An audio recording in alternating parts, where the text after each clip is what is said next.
അവനവൻ്റെ സാമ്പത്തിക സ്ഥിതി അവനാണ് അറിയണം. പൂജയുടെ പേരിലൊന്നും കോടികൾ മുടക്കേണ്ട ആവശ്യമില്ല. ഈ ധർമ്മത്തിൽ പതിതന്മാരില്ല. ജന്മം കൊണ്ടുമില്ല, കർമ്മം കൊണ്ട് ഉണ്ടാക്കിയെടുത്തില്ലെങ്കിൽ അവിടെ ഇല്ല, കർമ്മം കൊണ്ടും ഇല്ല. കർമ്മം കൊണ്ട് ഉണ്ടാക്കിയെടുത്താൽ സ്വന്തം കയ്യിലിരിപ്പുണ്ട. നാടൻ പ്രയോഗത്തിൽ ഈ പറഞ്ഞ ഗ്രഹങ്ങളോ നക്ഷത്രങ്ങളോ ഇല്ല. കാര്യങ്ങൾ നോക്കിയോ, ജ്യോതിഷം എന്തിനു വേണ്ടിയിട്ടാണെന്ന് ചോദിച്ചാൽ നമ്മളെ വിഷമിപ്പിക്കാൻ വേണ്ടല്ല. ഇവിടെ ബോധപൂർവമാണ് നമ്മൾ ജാതി എന്ന വാക്ക് ഉപയോഗിക്കാത്തത്. ജാതി എന്ന വാക്ക് തെറ്റാണ്. ഏറ്റവും ഒന്നിച്ച് ശ്രേഷ്ഠമായി പ്രവർത്തിക്കേണ്ട സംവിധാനമാണ് സമുദായം. ഇതെങ്ങനെ വെച്ചാൽ അധികം ഉണ്ടാവുക മറ്റ് ദേവാലയങ്ങളിൽ പരിഹാരം ചെയ്യാൻ പോകും. നമ്മൾ നമ്മളുടെ അമ്മയ്ക്കും അച്ഛനും കൊടുത്തിട്ട് വേണ്ടേ നാട്ടിലെ അമ്മയ്ക്കും അച്ഛനും കൊടുക്കാൻ. അപ്പോൾ സ്വന്തം കുലദേവത ഉണ്ടാകുമ്പോൾ സ്വന്തം കുലദേവതയെ ഉപാസിക്കുക, ധർമ്മദേവതയെ ഉപാസിക്കുക. ഇതിൻ്റെ ദോഷ.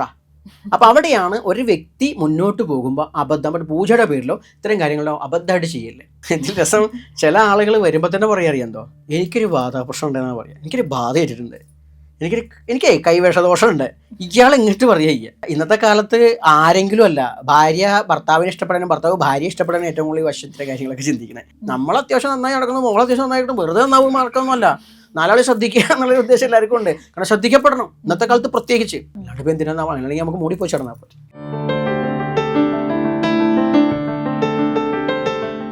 നക്ഷത്രങ്ങളുടെ ഭാഷയും ഗ്രഹങ്ങളുടെ സന്ദേശങ്ങളും ജീവിതത്തിന്റെ വഴികളിൽ വെളിച്ചം നൽകുന്ന പുണ്യം ബൈ ഇന്ത്യ ലൈവിൻ്റെ ഈ ആത്മീയ ജ്യോതിഷയാത്രയിലേക്ക് സ്വാഗതം. ഇന്ന് നമ്മളോടൊപ്പം ആചാര്യനായ ശ്രീ ചണ്ടാള ബാബയാണുള്ളത്. ബാബാജി നമസ്കാരം. ഗ്രഹങ്ങളും നക്ഷത്രങ്ങളും നമ്മുടെ ജീവിതത്തിന് വെളിച്ചമേകുന്നുവെങ്കിൽ ഇന്നത്തെ തലമുറ ഈ ഒരു അറിവ് എങ്ങനെ ഉപയോഗിക്കണം? ഓക്കെ. ഗ്രഹങ്ങളും നക്ഷത്രങ്ങളും എന്ന് പറയുമ്പോൾ അത് ജ്യോതിഷ സംബന്ധിയായിട്ടുള്ള കാര്യമാണ്. അതെ അതെ. ജ്യോതിഷത്തിൽ ഞാൻ സ്വതവേ ഈ ഒരുപാട് വീഡിയോസൊക്കെ കാണുന്ന സമയത്ത് അതിൽ ജ്യോതിഷത്തെക്കുറിച്ച് പറയുന്ന നേരത്ത് ഇന്ന് നിലവിൽ പ്രസൻറ്റിൽ കണ്ടുകൊണ്ടിരിക്കുന്ന ജ്യോതിഷം മാത്രമാണ് പലപ്പോഴും ചർച്ച ചെയ്യപ്പെടാറ്. അതുകൊണ്ട് നമ്മുടെ പ്രേക്ഷകർക്ക് കുറച്ചുകൂടി ഒന്നുള്ളിലേക്ക് ചിന്തിക്കാനും അറിയാനും വേണ്ടി ഇന്ന് കാണുന്ന ഹോര, അതുപോലെ തന്നെ പ്രശ്നമാർഗം, അതുമായി ഒരുപാട് ഗ്രന്ഥങ്ങളുണ്ട്. ബഹൾ സംഹിത പോലെയുള്ള ഒത്തിരി മുഹൂർത്ത പദവി, ഇത്തരം കാര്യങ്ങളോ കവടി ജ്യോതിഷം മാത്രമല്ല. ഇതല്ലാണ്ട് തന്നെ ഗോത്ര വിഭാഗങ്ങൾ നിലനിൽക്കുന്ന രീതിയിൽ ഒത്തിരി ജ്യോതിഷങ്ങളുണ്ട്. അത് ശംഖ് കറക്കുന്ന ജ്യോതിഷമുണ്ട്. എനിക്ക് ദ്രാവിഡ ജ്യോതിഷം എന്നൊക്കെ പറയാറുണ്ട്. ദ്രാവിഡമായി ഇരിക്കണ്ട, എന്നാൽ പോലും ശംഖുള്ളവർക്കൊക്കെ ശംഖും കറക്കുമല്ലോ. അപ്പോൾ ശംഖ് കറക്കുക, തേങ്ങ കറക്കുക, കല്ലെടുത്ത് പറയുക. അപ്പം നമ്മളെയൊക്കെ ആശ്രമത്തിലാണെങ്കിൽ നമ്മൾ മുറം, നെല്ല്, ഇത്തരം കാര്യങ്ങൾ പറയുക. പിന്നെ താമ്പൂലം, വെറ്റിലെടുത്ത് പറയുക. അങ്ങനെ ഒരുപാട് രീതിയിൽ പെൻഡുലൊക്കെ ഇപ്പോൾ പുതിയ കാലത്ത് കടന്നു വരുന്നതാണ്. പെൻഡുലം കൂടുതൽ കാര്യം, കൂടുതൽ വാസ്തുപരമായിട്ടുള്ള കാര്യങ്ങൾ നെഗറ്റീവും പോസിറ്റീവും തിരിക്കാനൊക്കെയാണ് പെൻഡുലം. ഇത് പ്രവചനത്തിന് വേണ്ടിയിട്ടാണ്, ഒരാളുടെ പ്രവചനം. പക്ഷെ നാടൻ പ്രയോഗത്തിൽ ഈ പറഞ്ഞ ഗ്രഹങ്ങളോ നക്ഷത്രങ്ങളോ ഇല്ല. അവിടെ രാശികൾ മാത്രമേ ഉള്ളൂ. അതിനു വേണ്ടിയിട്ട് ഇന്ന് പറയപ്പെടുന്ന ജ്യോതിഷത്തിൽ നവഗ്രഹങ്ങൾ എന്ന് പറഞ്ഞാൽ 2 ഗ്രഹങ്ങൾ എന്താ വെച്ചാൽ ഛായാഗ്രഹങ്ങളാണ്. ഇനി അതുപോലെ തന്നെയുള്ള ഈ രാശികളും നക്ഷത്രങ്ങളൊക്കെ ആയിട്ട് ബന്ധപ്പെട്ട് വരുന്നു. അതിൽ നിന്ന് നക്ഷത്രങ്ങളെന്ന് പറയുമ്പോൾ നമ്മൾ 27 നക്ഷത്രങ്ങൾ എണ്ണുന്നുണ്ട്. 27 നക്ഷത്രങ്ങൾ ഒരു നക്ഷത്രം വെച്ച് ബാക്കിയൊക്കെ തന്നെ കൂട്ടമായ നക്ഷത്രങ്ങളാണ്. പക്ഷെ ഓരോന്ന് വരുന്നതായിട്ട് അശ്വതി ഭരണിയായിട്ട് ഒന്നായിട്ട് നമ്മൾ എണ്ണാറുള്ളത്. അപ്പോൾ ഇത്തരം നക്ഷത്രങ്ങളെ കൊണ്ടൊക്കെ അപ്പോൾ ജ്യോതിഷ ശാഖ എന്ന വിശാലമാണ്. അതുമായി ബന്ധപ്പെട്ടുള്ള പരിഹാരങ്ങളും വിശാലമാണ്. ഓരോ വിഷയത്തിനും പരിഹാരങ്ങളുണ്ട്. പ്രവചന രീതിയും വ്യത്യാസമുണ്ട്. ഇപ്പോൾ ജ്യോതിഷത്തിൻ്റെ കാര്യത്തിൽ ഇപ്പോൾ ഈ ഗ്രഹങ്ങളെ വെച്ച് നോക്കുമ്പോൾ ഇന്ന് സാധാരണ കാണുന്ന ജ്യോതിഷത്തിലെന്ന് വെച്ചാൽ അഷ്ടമംഗല പ്രശ്നമുണ്ട്, താമ്പൂല പ്രശ്നമുണ്ട്, സ്വർണ്ണ പ്രശ്നമുണ്ട്, ഒറ്റ പ്രശ്നമുണ്ട്. അങ്ങനെ പ്രശ്നം എന്ന് പറഞ്ഞാൽ ആ പ്രശ്നമല്ല, വിചാരം ചെയ്യാം. മറ്റേലാകുമ്പോൾ എന്ന് വെച്ചാൽ എല്ലാവർക്കും ഒരേ രീതി തന്നെ ഉണ്ടാവുള്ളൂ, വ്യത്യാസങ്ങളുണ്ട്. അപ്പം ഇതിലെന്താ വെച്ചാൽ ഇത് പുതിയ തലമുറയെ കുറിച്ചിട്ടാണ് നിങ്ങൾ ചോദിക്കുന്നത്. പുതിയ തലമുറ എങ്ങനെ? പൊതുവേ എന്നെപ്പോലെ ഒരാൾ നമ്മളെപ്പോഴും ഇത്തരം വിഷയങ്ങളെല്ലാം അംഗീകരിക്കുന്ന ആളല്ല. എന്നിരുന്നാലോ ഒന്നും തള്ളിക്കളയുന്ന ആളുമല്ല. ജ്യോതിഷത്തിലെ പ്രവചനമൊക്കെ ശരിയാണോ വെച്ചാൽ 99% അനുഭവമാണ് ശരിയും തെറ്റും നിശ്ചയിക്കുന്നത്. അല്ലെങ്കിൽ 100% ഒരു വ്യക്തിയുടെ അനുഭവമാണ്. അപ്പോൾ അനുഭവം ഇല്ലാത്തവർക്ക് അതില്ല എന്ന് പറയാം. പക്ഷെ നമ്മളുടെയൊക്കെ എക്സ്പീരിയൻസിൽ ഇത് ആളുകളുടെ ബോധ്യമാണ്. ഒരു കാര്യം പറയുമ്പോൾ അത് അനുഭവത്തിൽ വരിക എന്നുള്ളത്. അപ്പം അങ്ങനെ വരുമ്പോൾ പുതിയ തലമുറ ഈ അവരുടെ ജോലിക്കാര്യത്തിൽ, അതുപോലെ തന്നെ അവരുടെ പല കാര്യങ്ങൾ സ്റ്റെക്കായി നിൽക്കുമ്പോഴാണ് ഇത്തരം കാര്യത്തിനൊക്കെ സമീപിക്കാറുള്ളത്.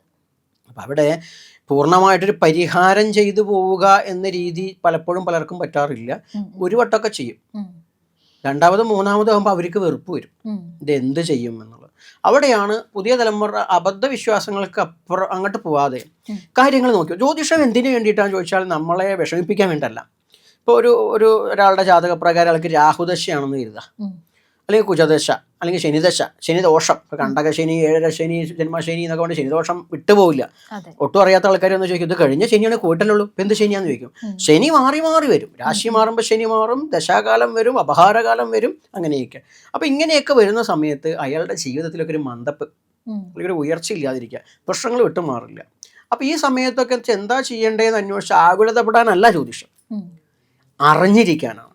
അറിഞ്ഞിരിക്കുക എന്ന് പറഞ്ഞു കഴിഞ്ഞാൽ നമ്മളതിന് പറയാറ്, നിങ്ങൾ രാത്രിയിൽ സഞ്ചരിക്കുന്ന നേരത്ത് ഇരുട്ടത്ത് സഞ്ചരിക്കുക. അപ്പോൾ കുറച്ച് മുന്നിൽ ഒരു കുളമുണ്ടെന്ന് ആരോ പറഞ്ഞു, പൊട്ടക്കുളുണ്ട് എന്ന് പറഞ്ഞു. പൊട്ടക്കുളുണ്ടെന്ന് പറയുമ്പോൾ മുൻകൂട്ടി അറിഞ്ഞു പൊട്ടക്കുളുണ്ട് എന്നുള്ളത്. അപ്പോൾ ഇരുട്ടുമാണ്. അപ്പം നിങ്ങൾക്ക് എന്ത് ചെയ്യാൻ പറ്റും? നിങ്ങൾ തടഞ്ഞ് ഇരടിയടി പോവാറ് ഞങ്ങളുടെ നാട്ടിൽ. ഒന്നൊരു കാലമുണ്ടല്ലോ വടിയോണ്ട് അങ്ങനെ തടഞ്ഞടഞ്ഞ് പോവാം. ഇതല്ലെങ്കിൽ ഒരു വെട്ടം, ഇന്നത്തെ കാലത്ത് ടോർച്ചോ, ഇപ്പോൾ മൊബൈൽ ടോർച്ചൊക്കെ ഉള്ളതുകൊണ്ട് അതൊക്കെ അടിച്ചിട്ട് പോവാം. അപ്പോൾ നമ്മളിത് ഉണ്ടോ നോക്കി പോകും. എന്നിട്ട് എന്തിനെങ്ങനെ നോക്കി പോകുന്നത്? ഈ കുഴിയിൽ ചാടാതിരിക്കാനാണ്. ഇനി കുഴി കുറച്ച് വിശാലമാണ്, അത് കടന്നു പോവുക വേണം, ടോർച്ചുണ്ടായിട്ടും കാര്യമില്ല. കടക്കാൻ സാധാരണ നടന്നു കയറാം, ഓക്കെ, പക്ഷെ വെള്ളം കുറച്ച് കൂടുതലാണെങ്കിൽ നടന്നു കയറാൻ പറ്റില്ല. അപ്പോൾ 2 ഓപ്ഷനാണുള്ളത്, ഒന്നുകിൽ നീന്തിയിട്ട് പോവാം, അല്ലെങ്കിൽ പാലിട്ട് പോവാം. ഇനിയിപ്പോൾ അവിടെ കമ്പ് കിടക്കുന്നുണ്ടായിട്ട് അതിൻ്റെ മുകളിൽ കൂടെ കയറി പോയി നീന്താൻ അറിയില്ല, അപ്പോൾ കമ്പമ്മ കയറി പോയി എഴുതാം. കമ്പമ്മ കയറി മുന്നോട്ട് എത്തിക്കഴിഞ്ഞാൽ പിന്നെ ഒരു പുഴ വരിക. അപ്പോൾ എന്ത് ചെയ്യും? അപ്പോൾ ഈ പാലം ഏറ്റി നടക്കണ്ടേ? അപ്പോൾ അതിന് നമ്മൾ പറയാം. അതുപോലെ തന്നെ ജ്യോതിഷം, നിങ്ങൾക്ക് ജ്യോതിഷത്തിൽ ഒരു ദോഷം കണ്ടു, ഇന്ന ദോഷം ഉണ്ടെന്ന് കണ്ടു കഴിഞ്ഞാൽ അവിടെ നിങ്ങൾ അയ്യോ ഇനിയിപ്പോൾ ഞാൻ എന്താ പഠിച്ചിട്ട് കാര്യം, അല്ലെങ്കിൽ ഇപ്പോൾ ജോലിക്കൊന്നും പ്രയത്നിച്ചിട്ട് ഒരു കാര്യമില്ല, അല്ലെങ്കിൽ ഇനിയിപ്പോൾ ബിസിനസ് മുന്നോട്ട് കൊണ്ടിട്ട് ഒരു കാര്യമില്ല, അല്ലെങ്കിൽ ഇപ്പോൾ വിവാഹ കാര്യത്തിലാണെങ്കിൽ ഞങ്ങൾക്ക് ജാതക പൊരുത്തമുണ്ടാകില്ല, അതുകൊണ്ട് ഇത് ഇങ്ങനെയാവും, ഇങ്ങനെ പറഞ്ഞിരിക്കുകയല്ല. ആ ദോഷത്തെ ഈ ടോർച്ച് പോലെയാണ്. ടോർച്ച് വെളിച്ചമാണ്, അറിവ് കൊണ്ട് മുന്നോട്ട് പോവുക. ആ അറിവ് മുന്നോട്ട് കൊണ്ടുപോകുന്ന വെച്ചാൽ അപ്പോഴും തടസ്സം മുന്നിലുണ്ട്. ആ തടസ്സത്തെ എങ്ങനെ നേരിടാം? പാലിട്ട് പോകണോ? പാലമാണ് പരിഹാര ക്രിയകൾ. തൽക്കാലം ഒരു ചെറിയ കോളുകളിൽ വെച്ച് നമുക്ക് പാലിടാം, ഓക്കെ, കാരണം അതിനുള്ളൊരു വകുപ്പ് നമ്മളെ കയ്യിലുണ്ടാവും. സാധാരണ എവിടെയെങ്കിലും കടമായിട്ടുള്ള ആൾക്കാർ നടത്തും. പക്ഷെ സ്ഥിരം ഈ കുളവും തോടും കിണറും വരികയാണെങ്കിൽ എന്ത് ചെയ്യും? പാലം നടക്കില്ല, പരിഹാരം നടക്കില്ല. ഇവിടെയാണ് ഏതൊരു വ്യക്തിയാണെങ്കിലും ജ്യോതിഷത്തിൽ വിശ്വാസമുണ്ടെങ്കിൽ ഈശ്വരനെ വിശ്വസിക്കുക, ഇഷ്ടമൂർത്തി സാധന ചെയ്യാൻ, ഇഷ്ടമൂർത്തി അല്ലെങ്കിൽ കുലദേവ സാധന, കുലദൈവത്തെ അറിയുന്നൊരു കുലദൈവത്തെ തന്നെ. കുലദൈവത്തെ അറിയാനും അഷ്ടമംഗല പ്രശ്നം താമ്പൂല പ്രശ്നം ഒന്നും വേണ്ട നമ്മൾ പറയാം. ഹിന്ദു ധർമ്മത്തിൽ സമുദായം നോക്കിക്കൊണ്ട് കുലദേവതയെ നിശ്ചയിക്കാൻ 99% പറ്റും. ഓരോ സമുദായത്തിനും ഓരോ ദേവതാഭാവമുണ്ട്. അപ്പം അങ്ങനെ വരുന്ന സമയത്ത് ഇവിടെ ബോധപൂർവമാണ് നമ്മൾ ജാതി എന്ന വാക്ക് ഉപയോഗിക്കാത്തത്. ജാതി എന്ന വാക്ക് തെറ്റാണ്. ജാതിയിൽ നമ്മൾ മനുഷ്യരാണ്. അതെന്താ വെച്ചാൽ 2-3 ടൈപ്പ് ജന്മത്തെ കുറിച്ചിട്ട് അണ്ടജം ശേഷം എന്നൊക്കെ പറഞ്ഞിട്ട് ജന്മത്തെക്കുറിച്ച് പറഞ്ഞിട്ടുണ്ട്. അപ്പോൾ അവിടെ വെച്ചാൽ വിത്തിൽ നിന്നുണ്ടാവുന്നു, പെറ്റിട്ടുണ്ടാവുന്നു, മുട്ടയിൽ നിന്നുണ്ടാവുന്നൊക്കെ പറഞ്ഞിട്ട് വിയർപ്പിൽ നിന്നുണ്ടാവുന്ന ജന്മങ്ങൾ പറഞ്ഞു. അപ്പോൾ ഇവിടെ മനുഷ്യരൊക്കെ വെച്ചാൽ പ്രസവിച്ചുണ്ടാകുന്നതാണ്. അപ്പോൾ അതുകൊണ്ട് തന്നെ നമ്മളൊക്കെ മനുഷ്യരാണ്, മനുഷ്യജാതിയിൽപ്പെട്ടതാണ്. ഇന്ന് വ്യവഹരിക്കുന്നത് അങ്ങനെയല്ല, എന്തോ വേറെ എന്താ സാധനങ്ങളെന്നാണ്, അങ്ങനെയില്ല. അപ്പോൾ പിന്നെ എന്താണ് സമുദായം? ധർമ്മവ്യവസ്ഥ സനാതനമായിരിക്കുന്ന ഹൈന്ദവമായിരിക്കുന്ന ഈ ജീവിത ധർമ്മവ്യവസ്ഥയിൽ പരസ്പരം സഹകരിച്ച് ഈ 5 വിരലുകൾ എങ്ങനെ പ്രവർത്തിക്കുന്നു, ഇതുപോലെ ധർമ്മത്തിൽ ഇതിലൊന്നിലും ഇത് ചെറിയ വിരലാച്ചിട്ട് ഇത് മോശക്കാരനൊന്നല്ല, ഇത് ചെറുതും വണ്ണം വെച്ചിട്ട് ഇത് മോശക്കാരനല്ല, അല്ലെങ്കിൽ കേമനും അല്ല, നീണ്ടു നിൽക്കുന്ന ഈ വിരലെന്തോ സംഭവമല്ല. ഇവർ 5 പേരും കൂടി വിചാരിച്ചാലേ കൃത്യമായി പവറിലൊരു കാര്യം എടുക്കാൻ പറ്റുള്ളൂ. അത് ഇല്ലാത്തവനെ അതിൻ്റെ ബുദ്ധിമുട്ട് അറിയുള്ളൂ. ഇത് പറഞ്ഞ പോലെ ഈ ധർമ്മവ്യവസ്ഥയിൽ ഏറ്റവും ഒന്നിച്ച് ശ്രേഷ്ഠമായി പ്രവർത്തിക്കേണ്ട സംവിധാനമാണ് സമുദായം. സമമായി ഉദയം ചെയ്ത ധാർമ്മിക കൂട്ടങ്ങൾ. ഈ കൂട്ടങ്ങൾക്കൊക്കെ അവരുടെ ധർമ്മപരമായിട്ട് ഓരോ ദേവതയുണ്ടാവും. ആ ദേവത അവൻ്റെ പൂർവീകരായിട്ട്, മാതൃപിതൃ പരമ്പരയുടെ പൂർവീകരായിട്ട്, മാതാവും പിതാവും വ്യത്യസ്ത സമുദായത്തിലുള്ളവരാണ്, വ്യത്യാസം ഉണ്ടാവും. അപ്പോഴും പിതൃപരമ്പരയാണോ മാതൃപരമ്പരയാണോ എന്ന് മനസ്സിലായിക്കൊണ്ട് ഫോളോ ചെയ്യുന്നത്. ഏതാണോ 7 തലമുറയായിട്ട് ഫോളോ ചെയ്ത് അതേ ഫോളോ ചെയ്യണല്ലോ. അല്ലെങ്കിൽ വെച്ചാൽ അപ്പോഴാണ് പ്രശ്നത്തിലേക്ക് വിചാരത്തിലേക്ക് ചിന്ത വരുന്നത്. അല്ലെങ്കിൽ ഒന്ന് പരീക്ഷിച്ച് നോക്കാം ഒരു ഗുരുക്കന്മാരിലൂടെ. എന്നിട്ട് ആ ധർമ്മദേവതയെ യഥാവിധി ഉപാസിക്കുകയാണെങ്കിൽ നമ്മളുടെ ജെനറ്റിക്കൽ, നമ്മുടെ ജീൻ എന്ന് പറഞ്ഞാൽ നമ്മുടെ പൂർവീകരുടെയാണ്, DNA ഒക്കെ കണക്റ്റഡാണ്.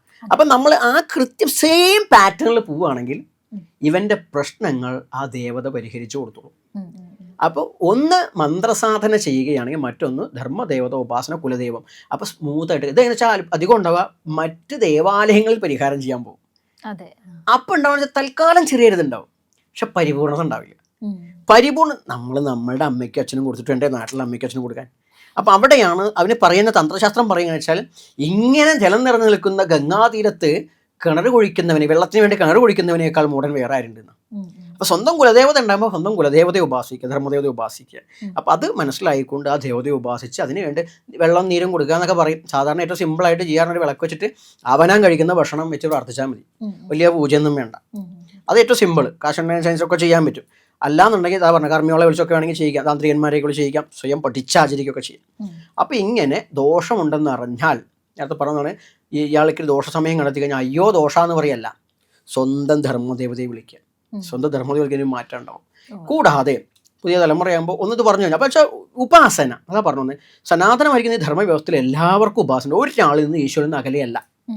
ഈ ധർമ്മത്തിൽ പതിതന്മാരില്ല, ജന്മം കൊണ്ടുമില്ല, കർമ്മം കൊണ്ട് ഉണ്ടാക്കിയെടുത്തില്ലെങ്കിൽ അവിടെ ഇല്ല, കർമ്മം കൊണ്ടും ഇല്ല. കർമ്മം കൊണ്ട് ഉണ്ടാക്കിയെടുത്താൽ സ്വന്തം കയ്യിലിരിപ്പുണ്ട. അതല്ല ഒരു തൊഴിലും ഈ പറഞ്ഞ പതിത്വമില്ല. തെങ്ങേറ്റക്കാരനും കന്നൂട്ടുകാരനും പഠിപ്പിക്കുന്നവനും മുടിവെട്ടുകാരനും ഓട്ടോ ഡ്രൈവറും ഫ്ലൈറ്റ് ഓടിക്കുന്നവനും ഒക്കെ പൊളിറ്റീഷ്യനും ഒക്കെ ശ്രേഷ്ഠനാണ്. അല്ലാണ്ട് ആർക്കൊരു ഭേദവും ഈ ധർമ്മത്തിലില്ല. എല്ലാം ചേർന്നാലേ ഇവിടെ പ്രകൃതി മുന്നോട്ട് പോകുള്ളൂ. അപ്പം അതുകൊണ്ട് തന്നെ അവൻ്റെ കർമ്മവും ധർമ്മവും ജ്ഞാനവും ഒക്കെ ശ്രേഷ്ഠമാകുമ്പോൾ അതിനനുസരിച്ച് കുലദേവത ഉപാസന ധർമ്മദേവത ഉപാസന ചെയ്യുമ്പോൾ അവർക്ക് മുന്നോട്ട് പോകാൻ പറ്റും. അതൊരു കാര്യമാകുമ്പോൾ ഇതിൻ്റെ ഒപ്പം തന്നെയാണ് പിന്നെയുള്ളത് എന്താണെന്ന് വെച്ച് കഴിഞ്ഞാൽ, ഇപ്പോൾ ചെറിയ പരിഹാരങ്ങളൊക്കെ നമ്മൾ ഇങ്ങനെ ദോഷമുണ്ട്, അപ്പോൾ ഇന്ന ദോഷത്തുകൊണ്ട് ഇന്നത് വരും. ഇപ്പോൾ ശനിദോഷമുള്ള നേരത്തെ പറഞ്ഞ ശനിദോഷത്തിനൊക്കെ എന്താ ചെയ്യാൻ പറ്റുക?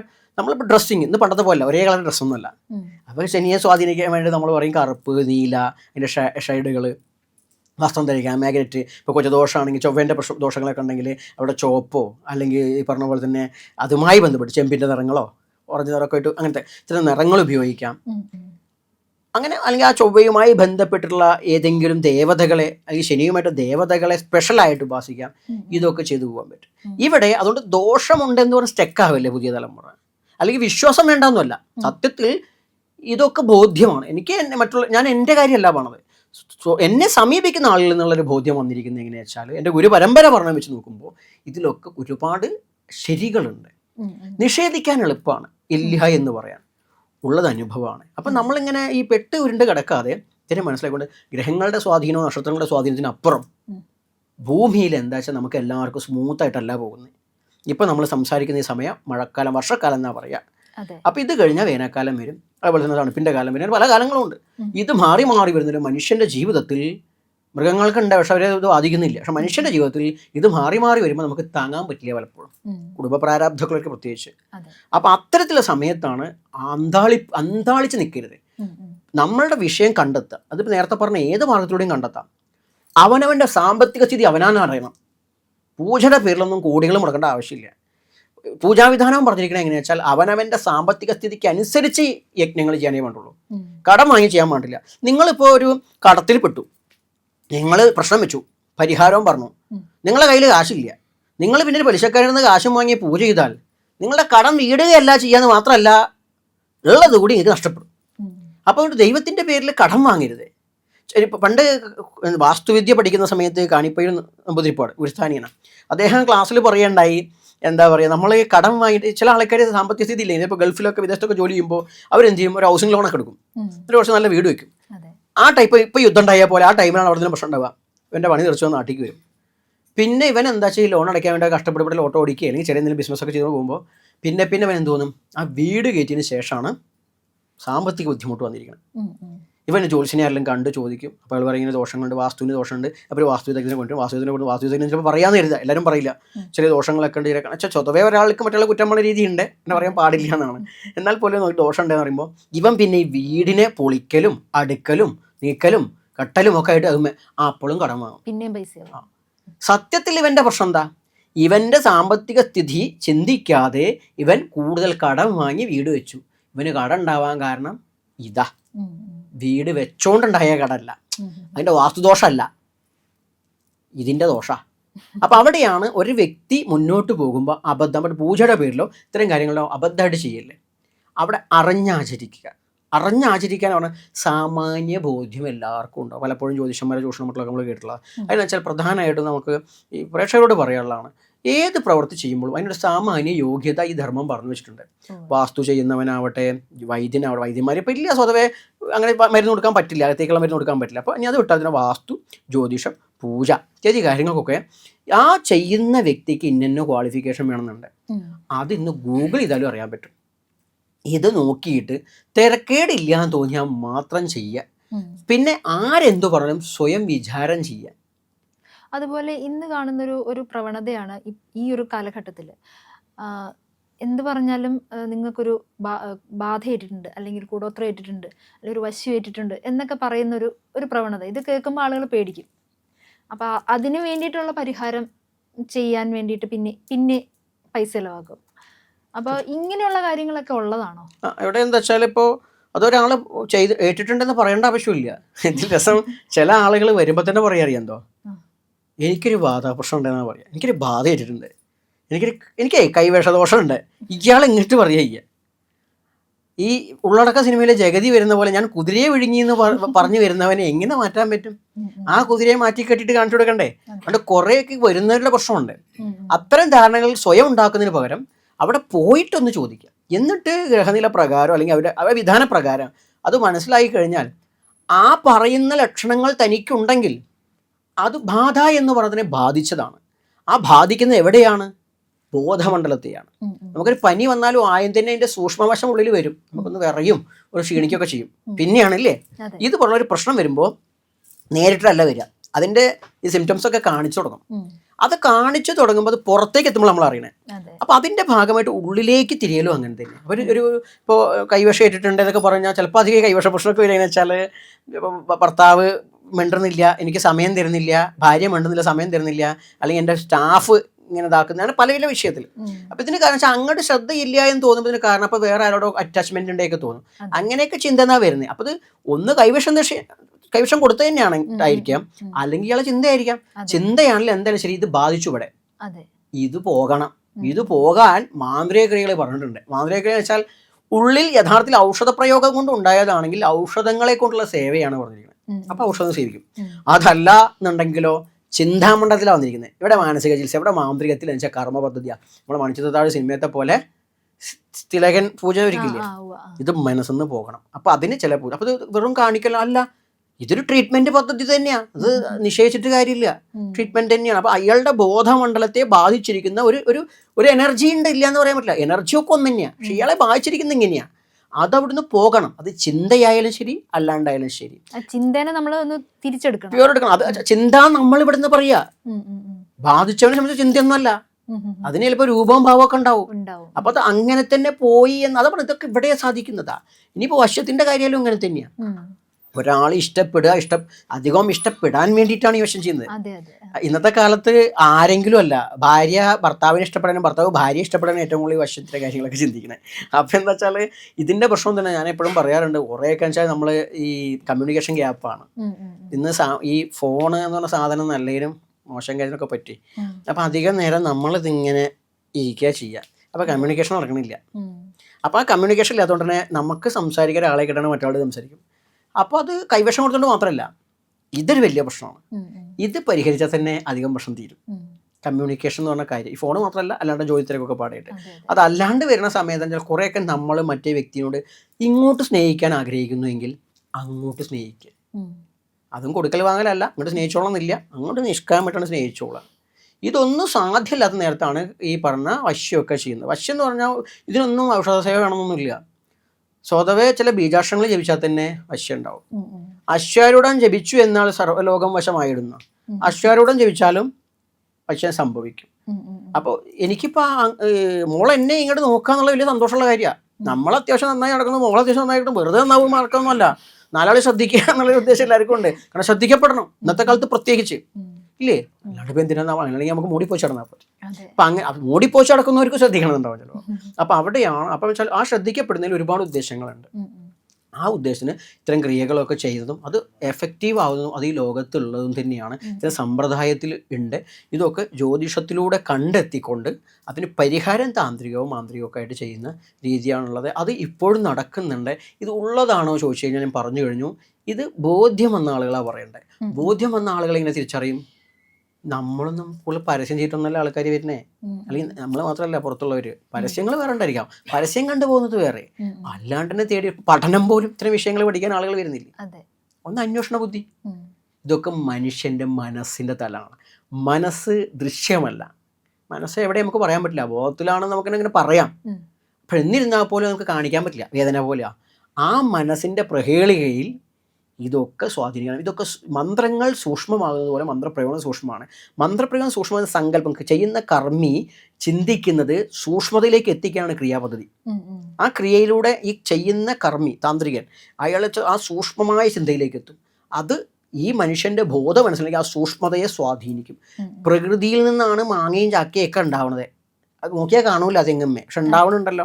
നമ്മളുണ്ടായതും പ്രകൃതി നിന്നാണ്. അങ്ങനെ വരുമ്പോൾ ആ സൂക്ഷ്മ മണ്ഡലത്തെ ബോധമണ്ഡലം സ്വാധീനിക്കാൻ ഇവിടെ ഒരു വ്യക്തിക്ക് പറ്റും എന്നുള്ളതാണ് ഈ ശാസ്ത്രം പറഞ്ഞു വയ്ക്കുന്നത്. അതിൽ ഏത് രീതിയിലാണ് സ്വാധീനിക്കേണ്ടത്, എന്ത് രീതിയിലാണ് നമുക്ക് മുന്നോട്ട് പോകേണ്ടത്, എവിടെയാണ് നമുക്ക് ബ്ലോക്ക്, എന്താണ് നേടേണ്ടത് എന്ന് നമുക്ക് തന്നെ അറിയാതെ വരുമ്പോൾ ആ സൂക്ഷ്മത കണ്ടെത്താൻ വേണ്ടിയിട്ടാണ് ജ്യോതിഷം.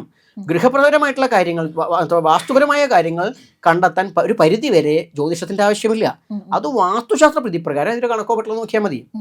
എന്നിട്ടും കണ്ടെത്തുന്നില്ല, അതിൽ ശ്മശാന ഭൂമി ദോഷമട്ടൊക്കെ ഉണ്ടെങ്കിൽ കണ്ടെത്താൻ പറ്റുന്നില്ലെങ്കിൽ മാത്രമാണ് ജ്യോതിഷം. അത് ജ്യോതിഷത്തിന് മുന്നേ ഞാൻ വീണ്ടും പറയുന്നു, ഒരു വട്ടം എടുത്തു പറയുകയാണ്, പകച്ചു നിൽക്കുകയല്ല, കുതിച്ചു മുന്നേറുകയാണ് വേണ്ടത്. അതിന് ഏത് മന്ത്രജപോ പൂജയല്ല, മന്ത്രം ജപിച്ചിട്ടോ ധ്യാനിച്ചിട്ടോ ചിന്താശക്തി കൊണ്ടോ ഗുരുകാരണങ്ങളുടെ അനുഗ്രഹം കൊണ്ടോ മുന്നോട്ട് പോകാൻ പറ്റും.